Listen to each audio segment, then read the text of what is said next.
Here I'm training a flat dumbbell press.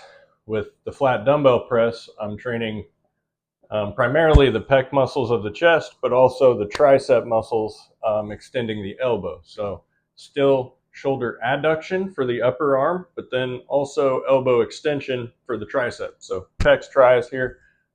With the dumbbell press, it's a little less stability than with the barbell. Obviously, the hands aren't connected, so the shoulders are individually having to stabilize those weights while you're pressing through the motion. So um, with with the flat dumbbell press, I like to take a semi-pronated grip. I mean, it's not perfectly straight. A little bit of an angle here isn't going to really make too much of a difference. So it's just more comfortable for my shoulders to have that wrist angle a little cocked like that.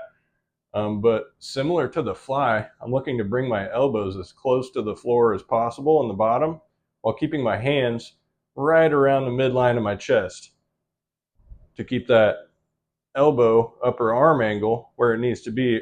That's how I'm gauging it. So kind of like using my thumbs, if it's around, an inch or two of my nipple, that's about where I want to be with my hands as I'm pressing through. You'll see sometimes folks kind of get their arms up towards a 90-degree angle. This is putting more pressure on the shoulders. It's not necessarily a bad exercise. It's just kind of a different exercise, and one that, if you're putting pressure on the shoulder, the weight you're using for a dumbbell press is going to be heavier than what you could do with the shoulders here. So it's going to cause problems if your shoulders aren't adapted to it.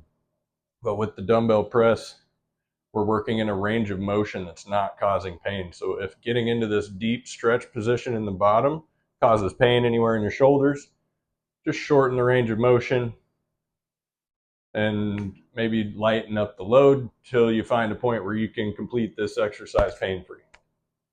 Flat dumbbell press.